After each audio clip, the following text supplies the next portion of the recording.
Welcome to Husband Talking. Explore riveting tales of infidelity with us. Please subscribe and like to stay updated. Let's begin.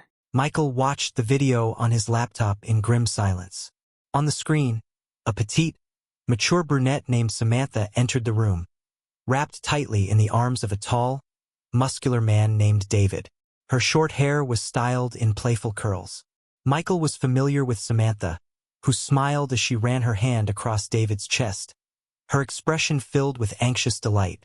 David was tall and much younger than her, with dark, short-cropped hair, broad shoulders, and a narrow waist.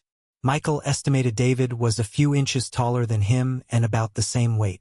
When David pulled his shirt over his head and threw it to the floor, it was clear he had very little fat on his lean, well-defined physique. The passionate couple barely entered the room before David began kissing Samantha. She offered no resistance when he undressed her. Michael bitterly recognized the matching bra and panty set. It was the sexy ensemble Samantha wore last month on the night of their anniversary. Being their 15th anniversary, he wanted to make it special. So after a nice dinner with their son and his wife, Michael took Samantha dancing at a pricey nightclub. After sharing many romantic dances, they procured a room at a nearby luxury hotel. They were pleasantly inebriated and made love as they had for the past 18 years, 15 of them as husband and wife. Michael savored the memory of that night. Samantha's slender body was erotically revealed when she slid out of her dress at the foot of their bed. She smiled invitingly as she performed a sexy dance, then twirled around playfully, displaying her new matching undies. He was very pleased with her choice because the red material seemed well-matched to her flawless pale white complexion. Now those cherished memories were ruined. Bile rose in his throat as Michael forced himself to watch the rest of Samantha's betrayal. Carrying her like a child in his strong arms, David walked across the small room and unceremoniously dropped her onto the sofa. Undeterred by the rough handling, Samantha scrambled to a seated position and deftly undid his pants. David had a smug, triumphant look on his face as he watched her servicing his bloated manhood.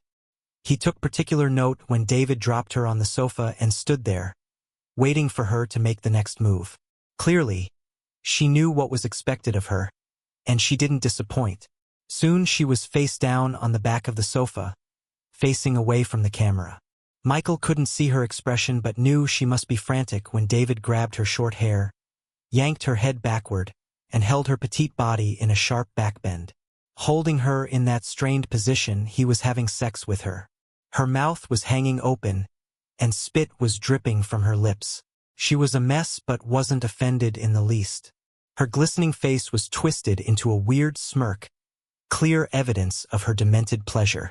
Michael never realized there was such a wanting side of her personality. He always considered her a respectable wife and rather inhibited. The relaxed marital sex they enjoyed was gentle and loving. In the afterglow of their sweet lovemaking, Samantha always expressed how pleased she was with their tender relation and the care with which he treated her. Afterward, they'd cuddle, and Samantha frequently mentioned how contented she always felt after they made love. What he was watching now was nothing like that. More of a primal rut than tender lovemaking. There was no tenderness at all, just pure animal screwing by a guy trying to get his wife. This video proved she was receiving something from David he could never give her. It was depressing, but from the twisting, thrashing motions his wife was performing on the arm of the sofa, Michael knew it was true. He was concentrating so intently on the video that he barely noticed his cell phone beep, indicating he had a text. It was his wife. He paused the disgusting video and read the text going straight to the store from work. "Want anything special for dinner?" Michael texted back, "Nothing special. See you when you get home." He was going to type "love you" at the end, but after watching her blatantly violating their marriage vows, his heart had turned bitter cold. She texted back, "Okay. See you at home. Love you, baby." "Yeah, right," he whispered bitterly. He checked the time and knew she'd be home in about an hour. Samantha, 45 years old, worked as an administrative assistant a few miles away at the admissions department of the regional university. She'd worked there for a few years after leaving her previous job as a secretary for a boutique firm. She went to work later than Michael and got off later, so he was usually home before her if he didn't have to work overtime. Michael, 47 years old, was a financial analyst working at his firm for the past dozen years. His job was stressful at times. Some of the firm's customers were well-off businessmen, understandably concerned about their finances, so he devoted all his energy and concentration to his clients during working hours. He also had to travel on occasion, which was why he finally found out about his wife's cheating. Several weeks ago, he just finished one of his required business trips to a nearby town. He usually took a plane but drove this time instead of flying. It was close enough to home and took about the same amount of time. On the way home, he decided on the spur of the moment to stop by the cottage he and Samantha owned to check on it. It was a small, rustic one-bedroom vacation cabin in the hills, 45 minutes from their house. It had electricity, a working well, a small propane stove for cooking, and a fireplace for heat. Other than that, it was without any other amenities. Her late father used to own it, and her mother left it to Samantha after she died. Since they acquired it, they only stayed there 3 times in 10 years. The last was 2 years ago when they stayed there for a quiet weekend of solitude. Since they almost never used it, Michael was thinking about selling it. He knew they wouldn't get much. It wasn't in the best condition, but was located near a scenic lake on 1 acre of land in a small cluster of similar cabins. Unfortunately, it had no security, only a chain-link fence stretched across the dirt road leading to the group of cabins.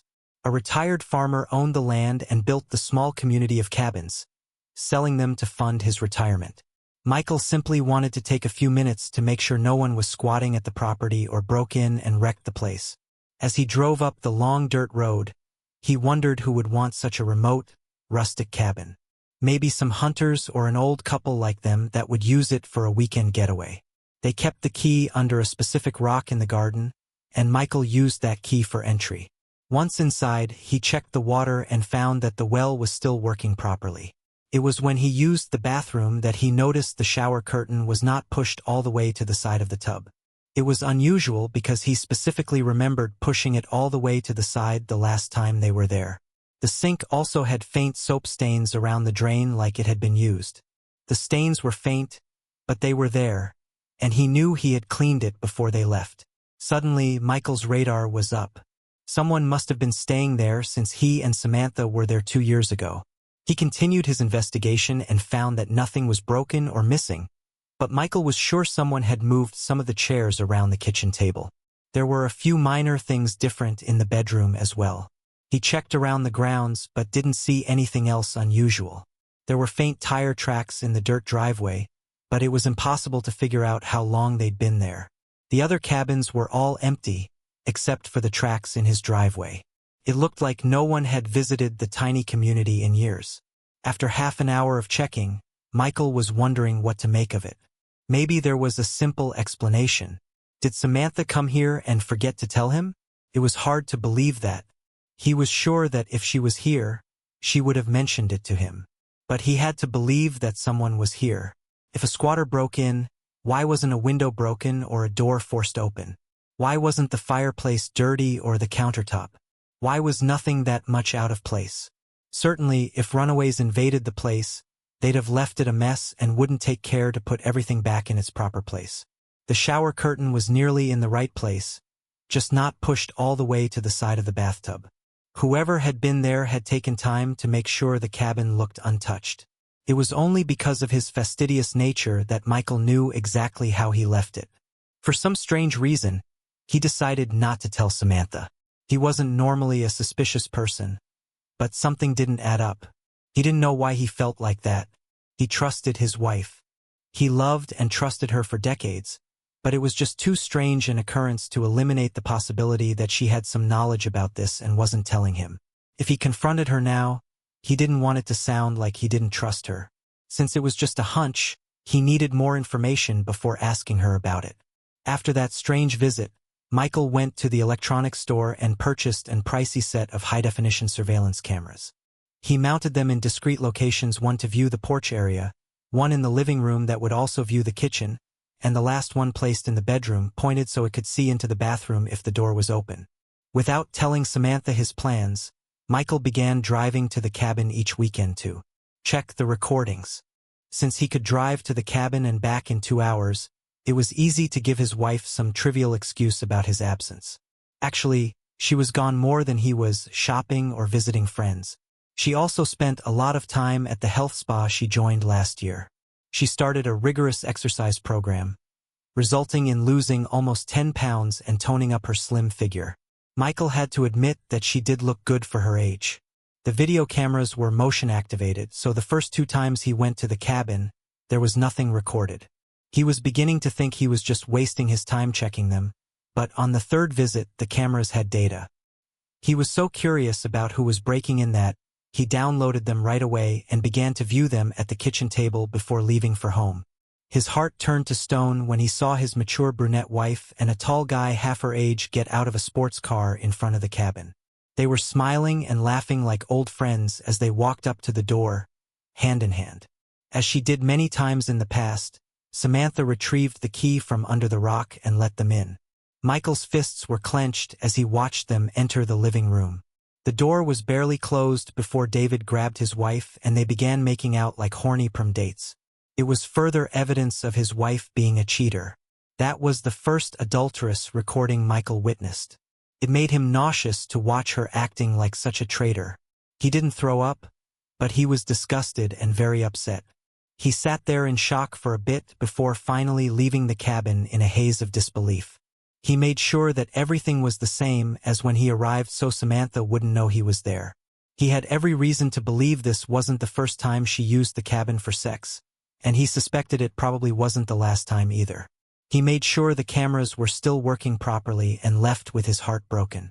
Of course, every fiber of his being wanted to go home, strangle his wife, shoot her lover, and burn down the house. During the ride home, he managed to get his anger under control, at least enough to think rationally. Until an hour ago, he didn't have the slightest clue she was unfaithful. He loved her unconditionally and always assumed she felt the same toward him. They often discussed cheaters, and Michael thought she felt as he did about adultery. Now he knew different. He knew he needed more information before going nuts. His late father always told him not to react blindly without thinking, but his dad never had to handle something like this. How could she do this to him? All the way home, Michael racked his brain for some tiny shred of hope for his crumbling marriage. As the miles went by, disturbing questions filled his mind. Was this the only time she cheated? The familiar manner she behaved with that guy made it doubtful. But what if it was? The recording had no sound, so he didn't know what they talked about. Did he really want to trash a 15-year marriage over a one-time lapse in judgment? She had been a great wife up until an hour ago, at least he thought so. He knew he hated her, but at the same time he still loved her. That's why her betrayal hurt so much. One question really hit him in the gut: if he divorced her, how the hell could he ever replace her? He was 47 years old. For gosh sakes.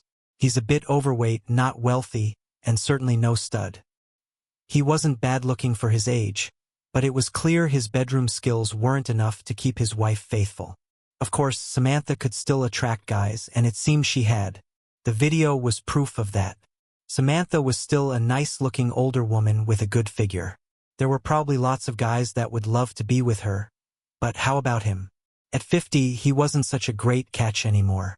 The prospects for him being able to find someone like her again were negligible. It was with these thoughts in his head that he arrived home. Thankfully, Samantha wasn't there. She left a note on the table saying she'd be out shopping for a while and wouldn't be home until dinner. Michael ripped up the note in anger, wondering bitterly if she was just out cheating with that Aholy again.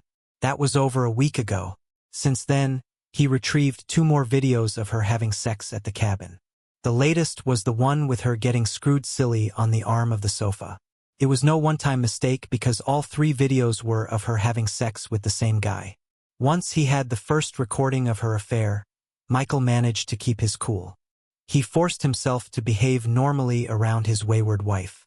Now that he knew she was cheating, he paid a lot more attention to her clothing, what she was doing, and where she went. He made it a point to find out as much about her daily activities as he could. Michael decided against a private detective. If things went as he hoped, he didn't want anyone to suspect he knew about her affair. He just put a GPS device in Samantha's car, and when she went on her daily errands, he tracked her on his computer. Other than going to work, all her activities were shopping trips to the grocery store or the mall and other normal errands. After watching her for a week, he didn't think her affair was with someone at her job. He took a day off a couple of times and followed her. After she left work, she always went straight home except on her workout days. Other than shopping, the only place she spent a lot of time outside of home was at her health spa, so he zeroed in on that. For the past several weeks, Michael realized his wife had substantially increased the amount of time she was working out. Now, he knew why. Michael was actually pleased when she mentioned she was joining a workout class at the spa. He encouraged her and, after a couple of months, saw definite improvement in her muscle tone. She always had a trim, slim figure, ate right, and was never overweight, but after several weeks of steadily working out, she had lost a few pounds and achieved a noticeable toned body. He complimented her on her determination to maintain such a rigorous workout. What a fool he was. Now, he suspected the health spa as the source of her lover. The guy on the video was certainly a gym rat, proven by his muscular, well-defined body. Michael made it a point to follow her from work and got there before she arrived. He watched her enter and could even see her working out because the building had large windows in the front and was well lit. He sat in his car, parked at a discreet distance, and saw her interacting with the staff. It didn't take long to see how friendly she was with a particular young guy with short dark hair and an impressive build. Michael snapped some pictures with his digital camera. He waited for her to leave the place and watched when she walked out the front door. The young guy went with her, and they exchanged a few words as they stood by her car. It was a friendly conversation and seemed normal. They were quite comfortable chatting, and whatever the guy said had Samantha cracking up. She placed her hand on his arm as they talked.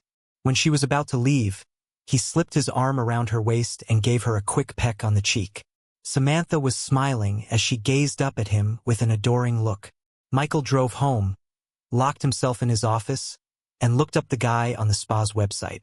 His name was Daniel Harris, 33, employed as a personal trainer. The next few days found Michael sitting in his car in front of the spa. He saw Oscar flirt with Samantha whenever she arrived, and he paid her a lot of attention when she worked out. He also escorted her to her car when she left. It was obvious they were very familiar. The guy seemed to flirt with multiple women and was no doubt a playboy. Samantha seemed to be his cheap and easy target. Despite the age difference, Samantha was a decent-looking mature woman. He probably flirted with her during her workouts, found her agreeable to his advances, and pursued her. Once they were involved, it was no doubt Samantha's idea to use the cabin as their love nest. Michael grudgingly appreciated his shrewd wife's choice.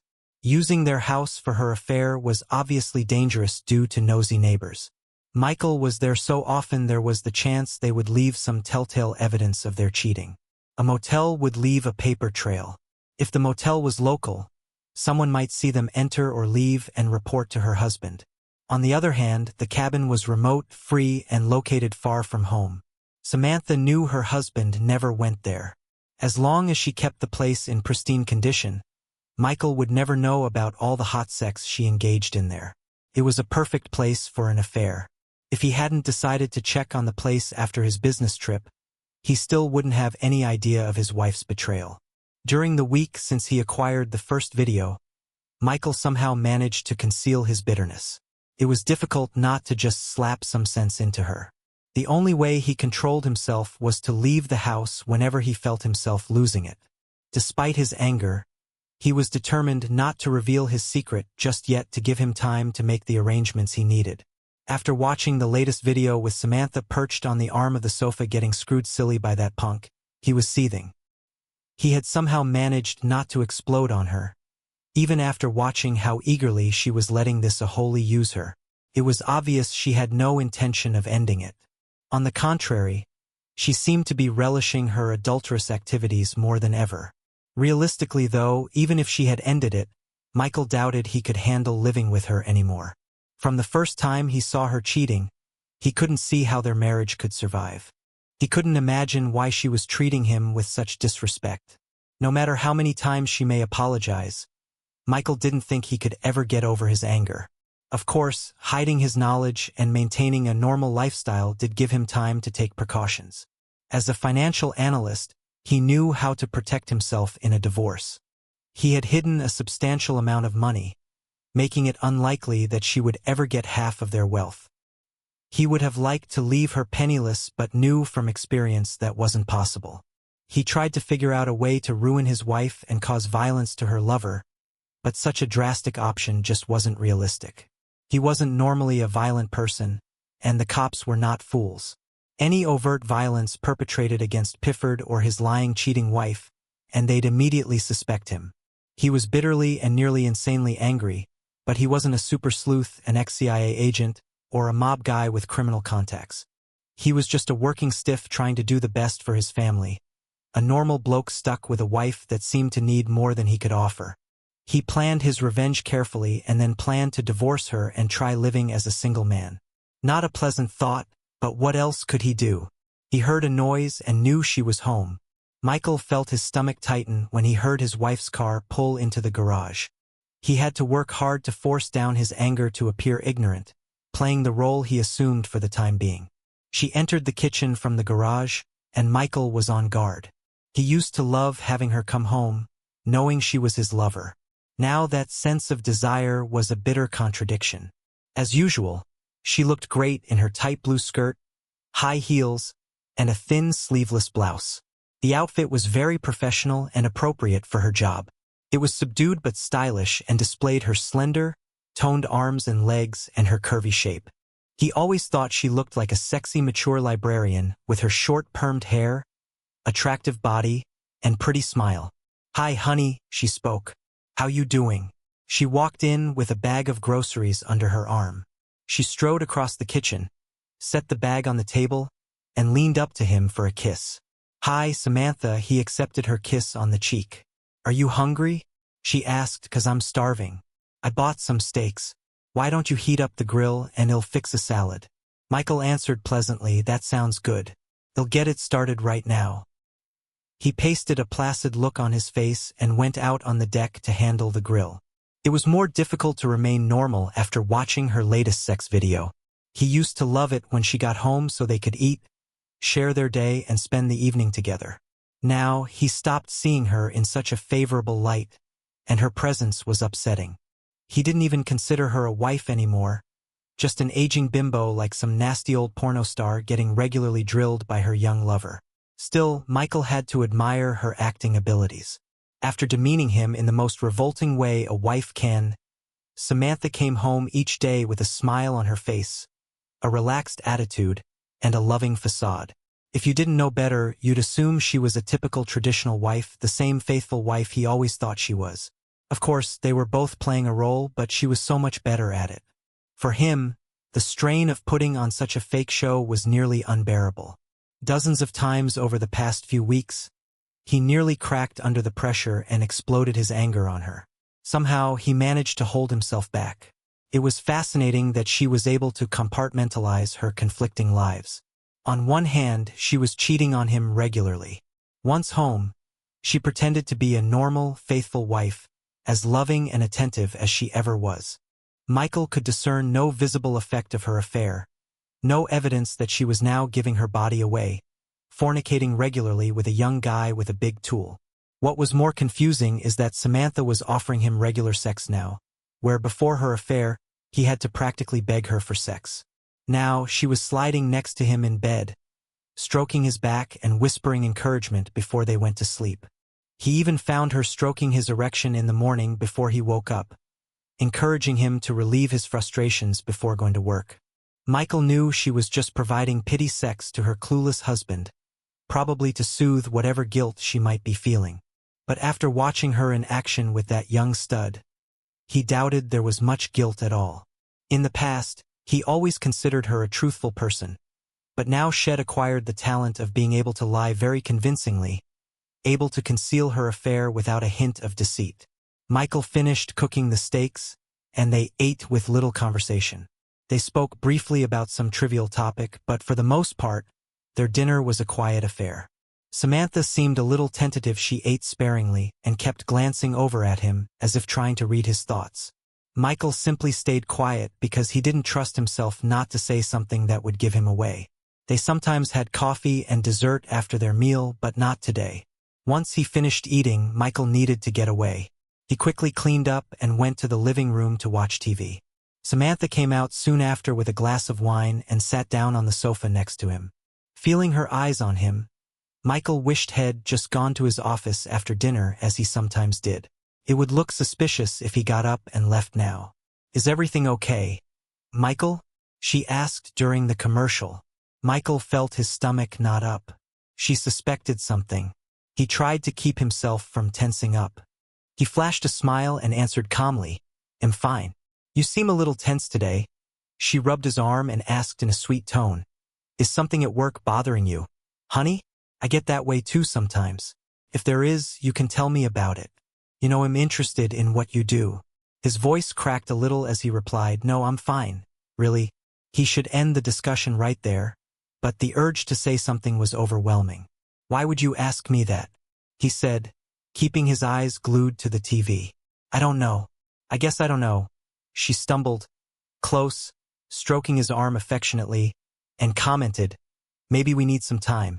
You know, we haven't been together in a while." Michael choked out, "Really?" "Yeah," with a giggle, she blurted out, "I miss you, honey. I'm starting to wonder if you're still attracted to me, Michael." She said it as a joke and chuckled to make him think so, but after decades of making love, there was no way either of them thought that. She acted funny when his responding chuckle sounded forced. She looked at him with concern as he warbled, No, I am." They both laughed nervously, but it didn't sound humorous in the least. She turned her attention back to the TV, and both of them sat in silence. Before her affair, Michael hinted for sex regularly, and most of the time she refused his requests. He never thought too much about it. On the rare occasion when she came on to him, he never refused her, not once. Of course, her hints were more subtle than Hisa's smile at the right time. A suggestive touch, or a playful kiss as she fell onto his lap was all it took, and he was following her to the bedroom like an eager puppy. It was so easy before. Now, he knew she was passing her body around to other guys. Once, he was eager, almost frantic, to get between her thighs. Now, he held back. Since her offers for sex were so rare, the lack of sex wasn't that noticeable. But after so many weeks without any loving between them, even Samantha was starting to realize their sex life wasn't just infrequent, it was non-existent. They were living like roommates now, not lovers, and she was starting to realize that. Michael was afraid he wouldn't be able to hold out much longer. They haven't had sex in weeks, and knowing what she was doing behind his back had him horny as a goat. She was super horny with her lover but had never been promiscuous with him in the past. It took her quite a while to get horny enough to let him have her. When she did allow him and turned on the charm, he was putty in her hands. Now, with her sleek new body and all her new sexual experience, she could be very enticing. Thank God his plans were nearly complete. Despite her suggestive behavior tonight, Michael was determined to hold out. He wasn't going to compete with her new lover. Any sexual activity between them would leave her disappointed. He was sure of it.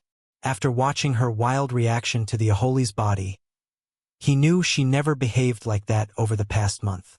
He simply forced himself not to respond to her. If she made a suggestive comment, he simply acted like he didn't hear her. In bed, he kept as much distance as possible between them and pretended to go right to sleep.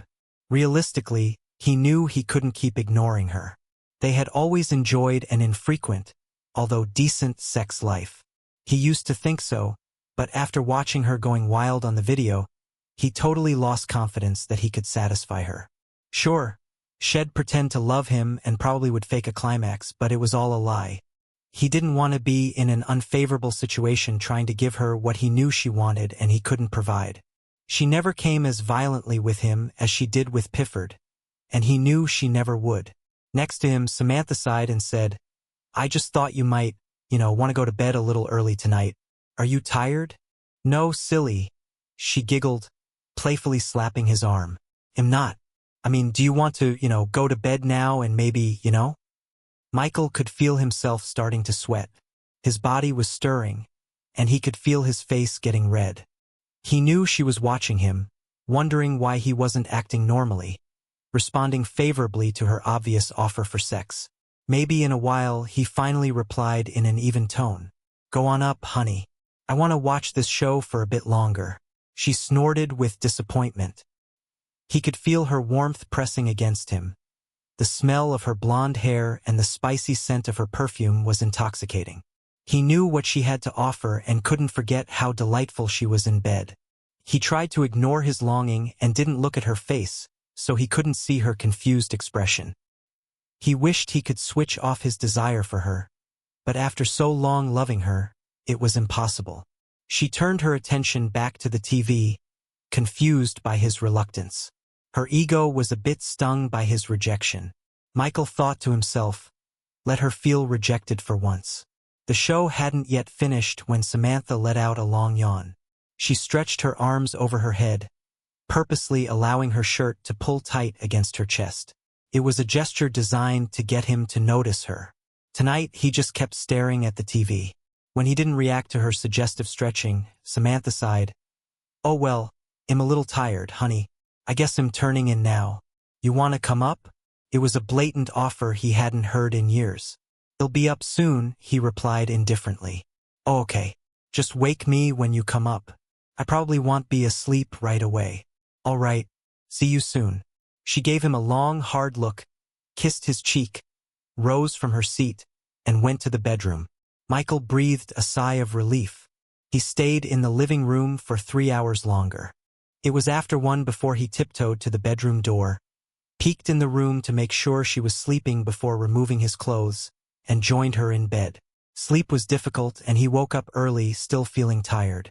She was still sleeping when he slipped out of bed, gathered his clothes, and went to the guest room to dress so he wouldn't wake her.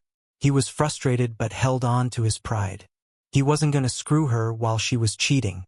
He longed for the old days when he could just slide next to his wife, initiate relations, and make passionate love to her without the mental baggage. But she had started this, and he wasn't going to reward her by acting normal. If she wanted to have sex so bad, go see her a holy and get her holes plucked. She chose to be his toy, and it wasn't his job to make her happy anymore. The atmosphere around their house grew tense. Samantha was confused and wondered if something was amiss because she and Michael barely spoke. He did speak to her at times, usually during dinner, but there was little affection, and he never initiated physical contact anymore. If she hugged him, he would stiffen up. Other times he would flinch if she touched his arm or shoulder. Something was bothering him, but he wouldn't say what. She tried to draw him out, but he just deflected her concerns or changed the subject. She used to feel his love from his actions and kind words. Now she knew they had lost an important connection. She never found him this difficult to talk to. The next night, Samantha made another attempt to seduce him. As before, he acted indifferent. She wondered if he suspected something was wrong and decided to take a break from her affair, just for a while, until her husband got back to normal. She told Oscar they needed a break, and he was disappointed to hear that. He thought she was worried about nothing but went along anyway. By the second week of their break, she was having trouble keeping her mind off sex. She found herself daydreaming about the cabin, longing for Oscar's rough sex. She didn't want to get involved with any guy besides Oscar, but working at a college meant she was around young, attractive men all day. She found herself fantasizing about men she knew at work and was starting to feel vulnerable to any good-looking guy's attention. Before her affair, Samantha barely noticed the men she worked with. She was not a very physical person and didn't concern herself with sex too much. But since she started cheating, engaging in hot, regular sex with a young, experienced lover, she found she couldn't live without it anymore. When her cravings grew to an uncomfortable level, she decided to end her celibacy. During her weekly workout, she let Oscar know she was available again. She made it clear she wanted to restart their affair, and he was ready as well. They kept their distance from each other that day, maintaining a facade of respectability. When he escorted her to her car, the two lovers made plans to meet the following week to resume relations. Michael mentioned some business meeting that day, giving her a few precious hours to sneak away. Samantha went home with a spring in her step and a twinkle in her eyes. She felt her whole attitude improve as she spent the evening with her husband. Dinner was once again rather quiet. There was nothing she could put her finger on, but Michael seemed more somber than usual. Conversation was subdued, but she ignored the feeling that there was anything unusual about that. He's been distant for weeks now. He didn't seem to want a physical relationship with her anymore, but with the prospect of hot sex next week, she put her frustrations aside.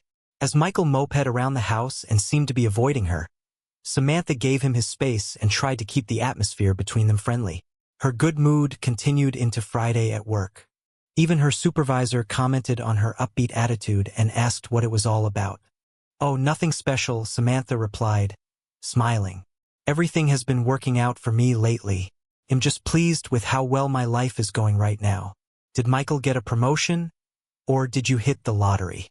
the woman asked with a chuckle. "Maybe you're having a second honeymoon or something. Whatever it is, I haven't seen you this contented in years." "Nothing like that," she replied with a sly smirk. "I am happy about my home life, and Michael has been wonderful. I appreciate everything I have and just realize how lucky I am.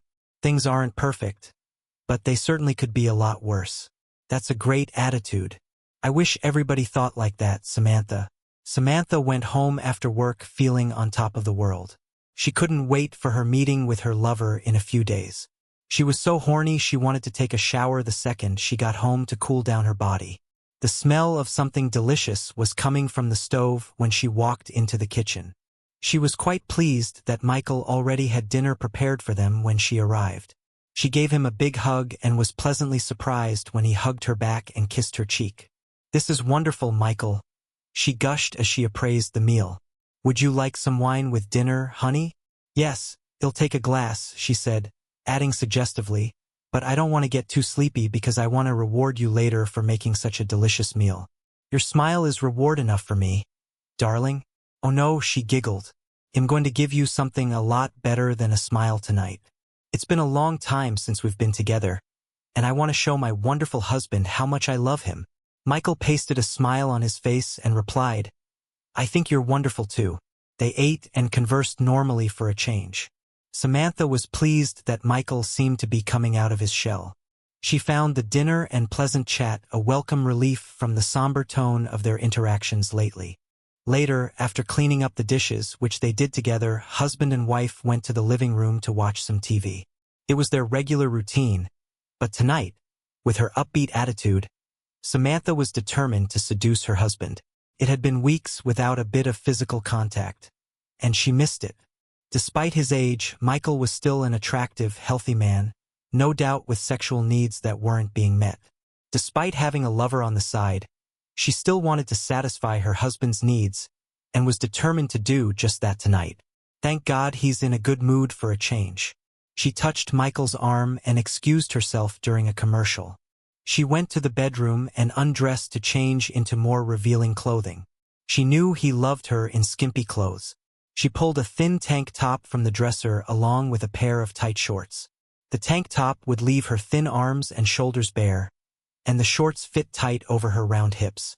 Feeling naughty, she removed her bra and left it off. She put on the skimpy top, started to put on the shorts, and decided against it. Wearing just a thin, tiny top, filmy bikini panties, and nothing else, she knew even her indifferent husband would have to be turned on. She looked in the mirror, smiling at how alluring she looked. Her reflection was proof that even at her age, she looked hot. She was positive Michael couldn't help being aroused.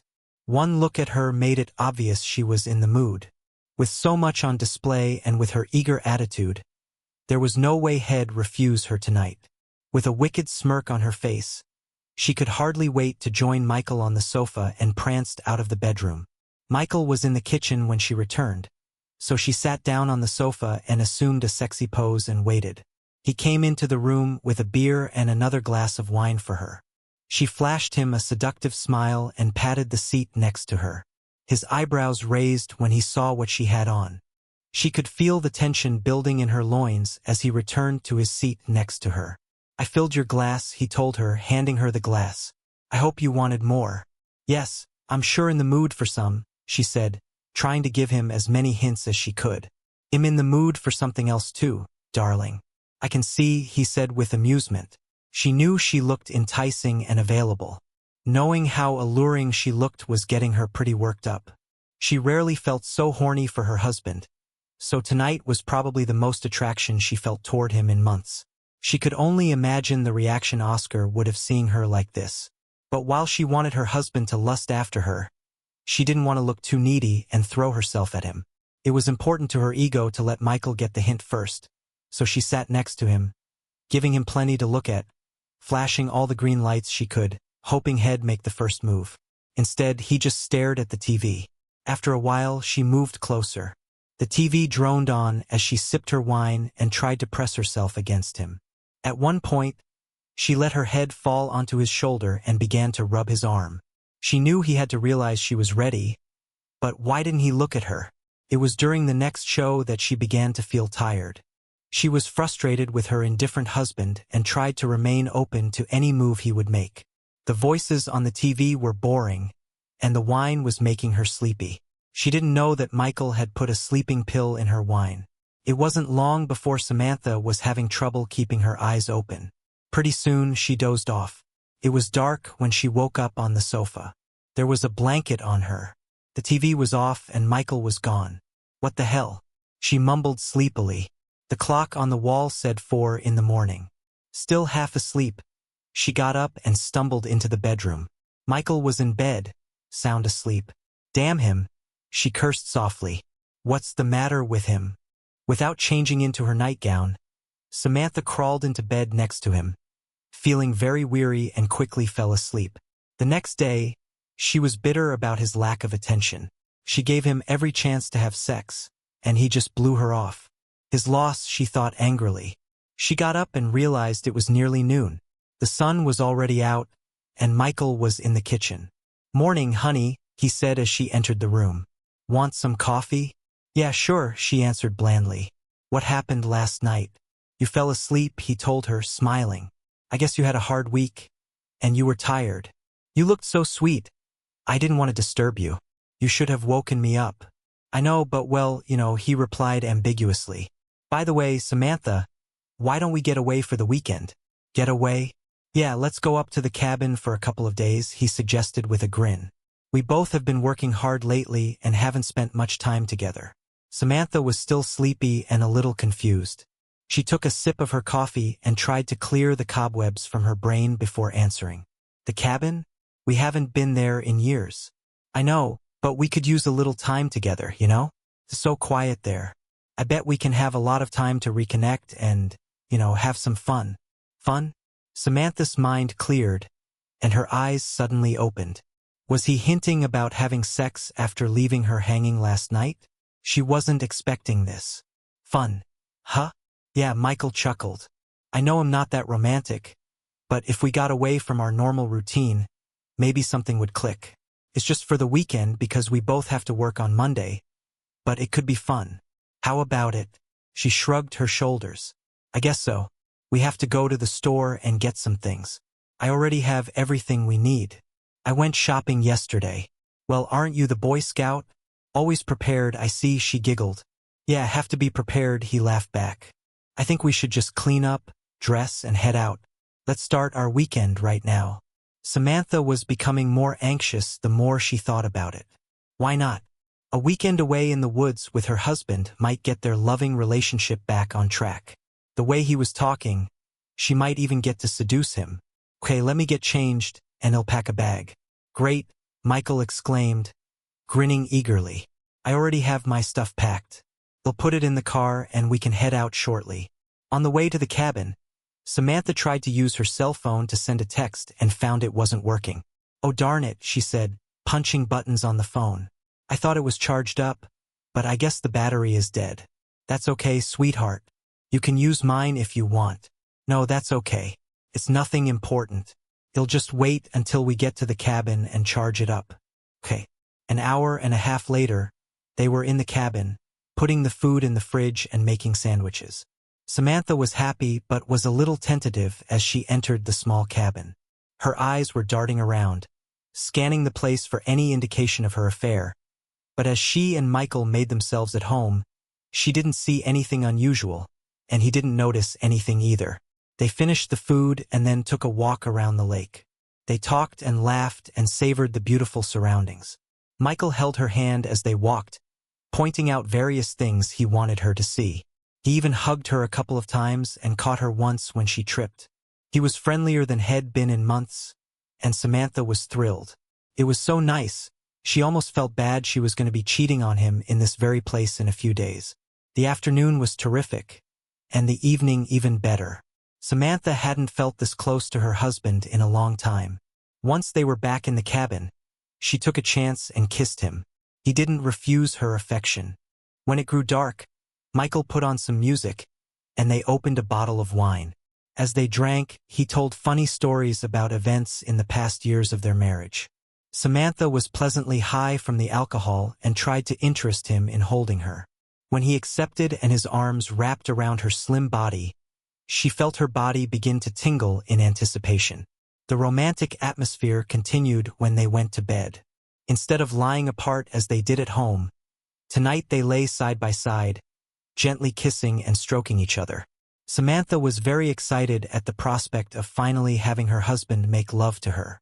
It had been so long. "Please, honey," she purred, parting her legs invitingly. "Don't play with me anymore. I'm yours. Go ahead and take me. I'm so ready." "You are?" he teased. "God, yes. I could scream. Can't you tell?" She tried to concentrate on her husband, but she couldn't help comparing this slow, relaxed, romantic lovemaking with the unbridled sex she shared with her lover. Both were exciting and enjoyable, but what she was enjoying right now was more fulfilling. Michael loved her so much and was showing it with everything he said and did, including what he was doing right now. On the other hand, Oscar just wanted sex. There was no love involved between them. She knew that. He just wanted sex. During their time together, the young guy simply pounded her as if she was a brainless blow-up doll. She enjoyed the young man's attention but had to admit she'd never trade that for what she was experiencing right now. She wasn't sure what time it was when she heard a noise outside. It must have been nearly 10:00, which was early for them to go to bed. But out here in the sticks with no TV to watch, going to bed early seemed proper. A moment later, there was another suspicious noise. Her ears perked up, and she felt Michael stiffen and sit up. "What the hell is that?" he whispered with alarm. "Is someone outside?" "I don't know," she whispered back. There was another noise. It sounded like someone was on the porch. With wide eyes watching the door, Samantha sat up next to her husband. She was suddenly afraid. "What are we going to do?"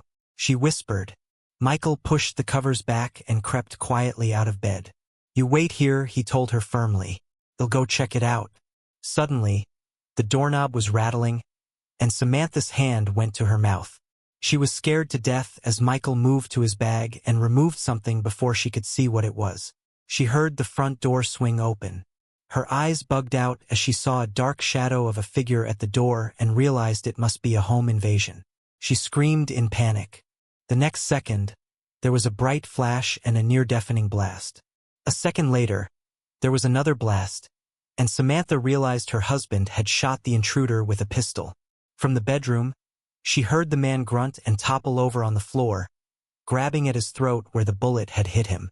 She screamed again, unable to believe what was happening. As she sobbed, the room was quiet. "Oh my God!" she cried out, her hands over her face. Michael moved cautiously toward the downed man. He held the pistol trained on him as he moved forward. After a moment, he touched the man's neck to check for a pulse to see if he was dead. He moved cautiously to the open door and went outside to make sure he was alone. He came back in, went to the light switch and turned it on. It was at that second when her life changed. Samantha's brain slowed, her eyes widened in shock, and her heart stopped. The dead man on the floor was Oscar. She was sobbing and nearly incoherent when Michael came to her side. He pulled her head to his chest to console her and whispered softly, "It's all over now, honey. Don't worry. We're safe." Samantha's thoughts were jumbled in confusion. Her husband held her gently, whispering things to calm her down. "We have to call the police," he finally said after a few minutes. "They're going to want to investigate this as a crime scene. Just stay here." Samantha collapsed on the bed, sobbing uncontrollably. Michael gazed grimly at his sobbing wife, waiting patiently until she went to the bathroom to throw up. She was still in the bathroom when he retrieved her cell phone, opened it up, and pulled the tape off the battery contacts. Then he put it back in her purse. He went to the body and removed an envelope from the dead man's jacket. Inside the envelope was a note. It was a note Michael had printed at a library a few towns away and placed on Pifford's car earlier in the morning. With a bitter expression, he read, "The sex coupon is good for tonight only. Please bring it with you and redeem it for an evening of crazy sex. Sorry for the short notice, but I just found out he's away this weekend. Can you meet me at the cabin, lover? I hope so, and it'll make it well worth your while. Signed, your devoted Samantha." He wadded up the note and went outside. Her lover's car was in the driveway. The cabin was in a dead spot, so it was hard to get a good signal for cell phone use. He called to his wife, "Be right back, Samantha. I'm trying to get the cops, but I'm having trouble getting a signal. Let me go out back and see if I can get through." He moved quickly to the lake. He walked to a place he knew was totally concealed by shrubs and lit the note and envelope on fire with a lighter. He watched the paper turn to ashes, making sure there was nothing left. He then rubbed the black ashes between two rocks and covered them with leaves, leaving no evidence of his deceitful ambush. He took a moment to gain control over his emotions. He had never killed anyone before. He knew it would happen when he placed the note on Pifford's car this morning, but the act of murder was emotional. He regretted killing the guy like this, but with the rage he'd felt for so long, he knew it was inevitable. His hands were still shaking as he made the 911 call to the police. It was now up to him to keep his nerves steady and let this play out. He had already removed all of the surveillance cameras and hidden the videos in a place no one would ever find. It was lucky he kept knowledge of her affair to himself. Once the cops began to question his wife, it would all come out. Even if she didn't admit it, it wouldn't be long before the cops would discover she was a member of the health spa where he worked, and her connection to her lover would be established. The police arrived in less than an hour. Michael was waiting for them and admitted he was the one who shot him. They took his pistol and placed it in a plastic bag as evidence. When they asked, he assured them that he hadn't moved or touched the body since the shots were fired. His wife said the same. The cops were immediately suspicious when they found out the intruder used the hidden key to open the door. How did he know it was there? Michael explained about the key but pleaded ignorance. When they questioned Samantha about it, she broke down almost immediately. She admitted she and Pifford had been here before. Michael pretended to be shocked and must have played the role well because the cops began casting sympathetic glances. They were both taken to the station for questioning. The forensic team showed up not long afterward and went over the cabin 1 inch at a time. At the station, Michael called a lawyer he used on occasion. At the lawyer's instruction, he told the police he wouldn't say anything more until the lawyer arrived. Samantha, on the other hand, spilled her guts. She was so distraught over the death of her lover and confused about how it had happened that she lost all control of herself. The cops used that as leverage to get her to admit all the details of her months-long affair. Michael didn't mind her babbling. She didn't know anything about his ambush and couldn't reveal anything incriminating. After a long night and part of the next day, both husband and wife were released but told not to leave town. After weeks of questions and investigations, nothing incriminating was found about the shooting. Michael knew they were suspicious, but without evidence, they had to categorize the shooting as a justified homicide. Breaking and entering one's home in the middle of the night was certainly a crime. Any jury they could convene would consider it self-defense. Even if there were unexplained questions, the jury would give the homeowner the benefit of the doubt. Michael took his wife home on Sunday. She was a mess and apologized profusely for cheating until he finally told her to shut up. He already knew about everything, of course, and managed to keep a confused look on his face as she blurted out all the sorry details. He was sorry for having to end the young man's life, but he couldn't see another way to get rid of the creep and regain his pride. He went to work on Monday, leaving his wife to confront her own demons. She was a basket case when he got home. One of their neighbors was with her to keep her from going nuts. That evening, after a brief dinner, he confronted her about the affair. She sobbed the whole time and went through all the typical excuses an unfaithful wife utters when caught. It was just sex, it wasn't love, she loved him. She would make it up to him if he'd forgive her. Please forgive me, I beg you, blah blah blah. All of her typical excuses went in one ear and out the other. He had her served on Thursday. She was still at home, hadn't returned to work, and nearly collapsed when she was handed the divorce documents. Michael figured losing her husband and her lover in the same week must have been overwhelming. She was so distraught. He took her to the emergency room to have her checked out when he couldn't calm her down. Michael packed a suitcase while Samantha bawled like crazy. She kept begging him to stay and forgive her. What am I going to do now? She sobbed. With little concern, he replied, I have no idea. We're going to divorce, Samantha. You're not my problem anymore. But I love you. I can't live without you, Michael. When she kept on pleading, Michael finally told her cruelly, just go find another sex buddy. Samantha, you seem to have no trouble finding them.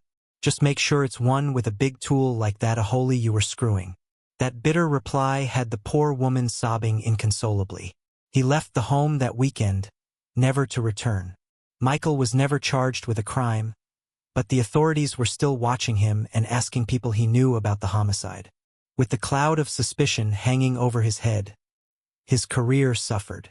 No one wanted their financial assets handled by a possible criminal. He finally did leave his job but found another one not long after and was paying his bills. They sold the house and the cabin, splitting the profits. He had half of the money from the marital assets as well as the money he hid from Samantha to support himself. But with her lawyer checking his records to find out why their combined assets weren't more, he had to maintain a lower standard of living and kept a sharp lookout for anything that could be incriminating. After the shooting and the divorce, life for Michael went on. He bought some weights and started an exercise program at home. Soon, his muscle tone improved and he began to lose weight. He kept in touch with his son and visited him when he could. His son was very upset about how their marriage ended and tried to get him to reconsider the divorce. Michael told him gently but firmly that it would never happen. After cheating on him for so long, there was no chance to reconcile with her. Despite his concerns about his attractiveness, Michael did find women to date. They were older, but so was he. Some were even quite attractive and nice to be around. It took him several weeks to get up the nerve to ask one out, but it was a relief to meet people, socialize, and enjoy female company again. He didn't want another long-term relationship just yet, but he had a career and many good years to live. Even at 50, he could still attract female attention. During the months after his divorce, he wasn't as lonely as he thought he'd be. Unlike his gradual transition to a normal existence, Samantha's shock at what happened turned into depression, and it took her a long time to get over it. Her easygoing attitude about sex and love was gone. Her husband, who she still loved, divorced her. Her young, hot stud was dead, and she wasn't able to keep her emotions under control enough to find another. The robust sex life she enjoyed before her divorce disappeared and wasn't coming back. She was seeing a therapist regularly who had her on medication that was helping her cope. Her health was fading, so their son got her under a doctor's care. She stopped working out and gained quite a bit of weight. She mostly lived the life of a shootin' and never went back to the spa that started all of her troubles. Michael heard from friends that she was moving out of state to flee all the cruel gossip about her affair. Thanks for tuning in. What would you have done in Michael's situation? Let us know in the comments below. Don't forget to like, share, and subscribe for more incredible stories.